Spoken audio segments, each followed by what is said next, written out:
Vamos a entrar entonces ya directamente al enfoque de la formación situada, es decir, de los dos modelos que planteé en el continuo, voy a centrarme ya específicamente en el de la formación situada o del colectivo docente. A partir de aquí, voy a denominar el modelo de la formación situada como un enfoque, es decir, el enfoque de la formación situada. Entiendo por esto una familia de planteamientos que articulan un abanico de acciones orientadas a la mejora escolar y que tienen temas en común, así como algunas diferencias. Los enfoques de la formación situada, para empezar, reciben diferentes denominaciones. Se denomina formación in situ, también se conoce como formación en centro o asesoramiento en centro escolar, según la aproximación desde la que se aborde.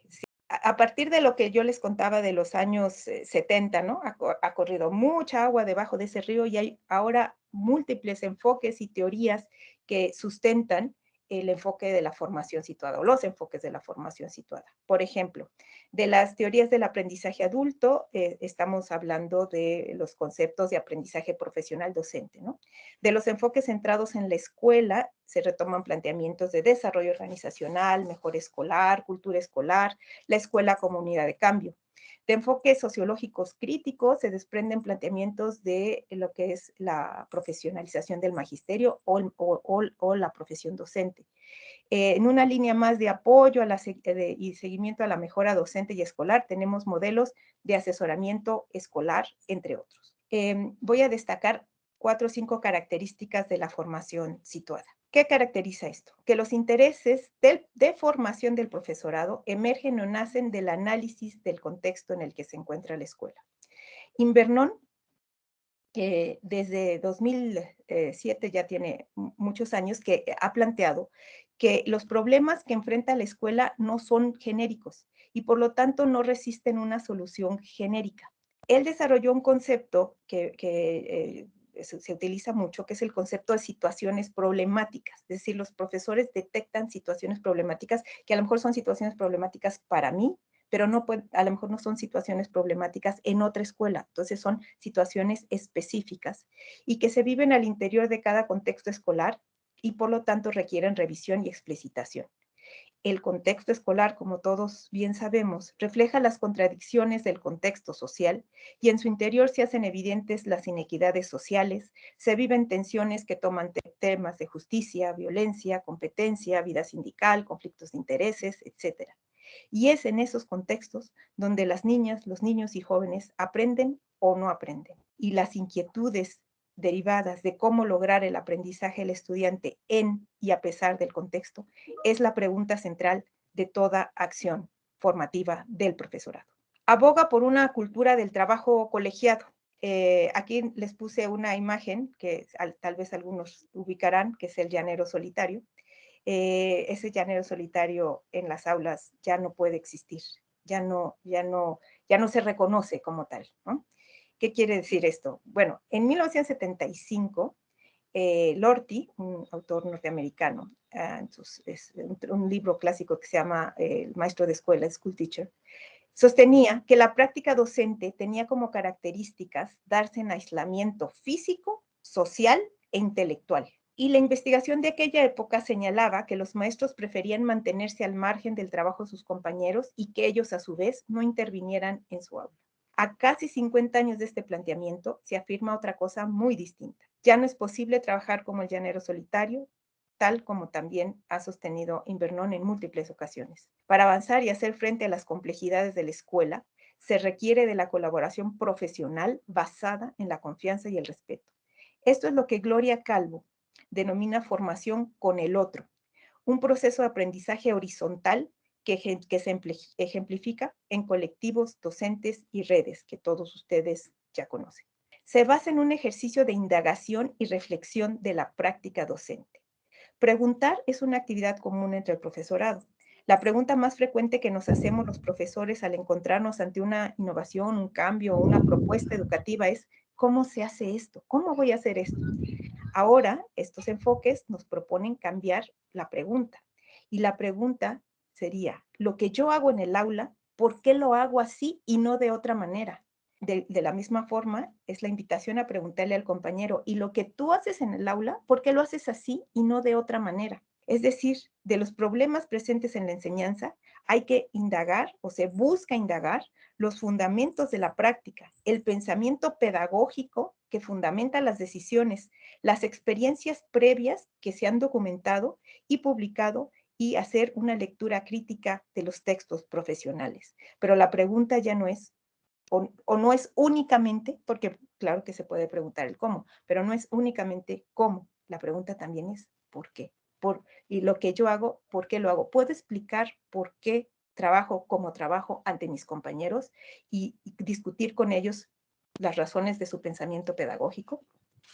Esto es algo importante en este tipo de enfoques. Por lo tanto, si yo hago este ejercicio de explicar los porqués de mi práctica pedagógica, es importante que yo haga público mi conocimiento pedagógico.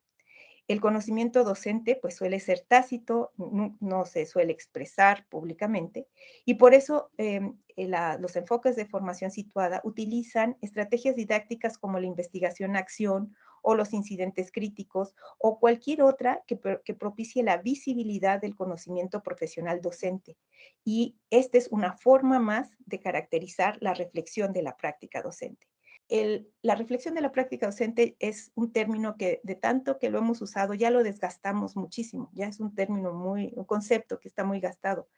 Sigo pensando que por supuesto es una acción fundamental, pero que tenemos que encontrar las vías para vehiculizar esa reflexión de la práctica docente y que reflexionar sobre la práctica docente no solamente es sentarme a pensar, ¿no? sobre mi trabajo, sino tener evidencias, ejercicios, muestras que yo pueda socializar con mis compañeros y discutir con ellos para poder analizar mi propio trabajo y también el de ellos en un ambiente de confianza y de respeto.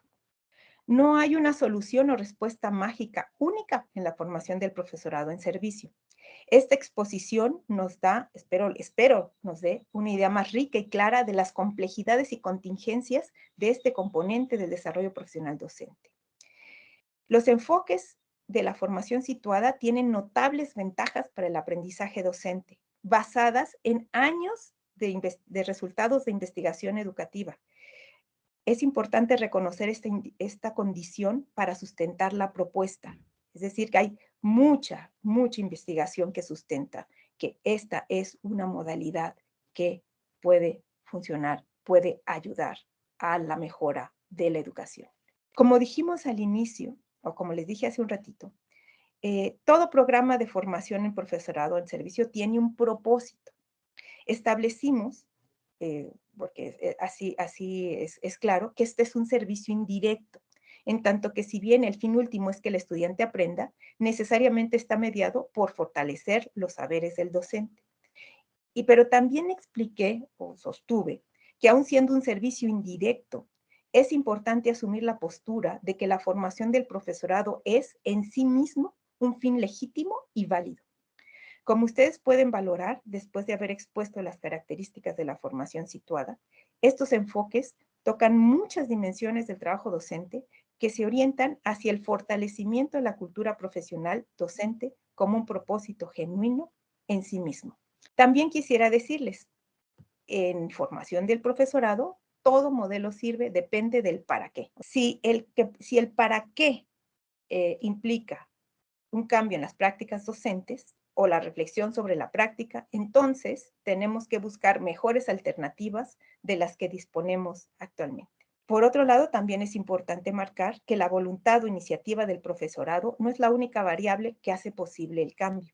Es un principio fundamental, si bien se reconocen variables estructurales, históricas, subjetivas e institucionales. La voluntad del profesorado es una condición necesaria, pero no suficiente. Son importantes también condiciones como el tiempo laboral, el clima de respeto y confianza y contar con facilitadores formados para esta tarea. Por el contrario, de la misma forma, tener algunas condiciones para el trabajo colaborativo tampoco es condición suficiente si no se cuenta con la voluntad del profesorado.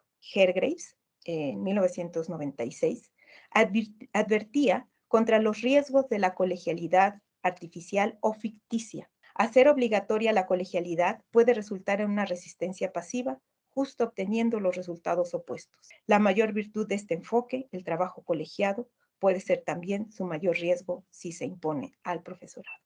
En la muy breve revisión histórica que hice de las propuestas de formación situada en México, se pudo observar que hay mayor experiencia en este tipo de enfoques en educación básica, mientras que en media superior es una gran área de oportunidad.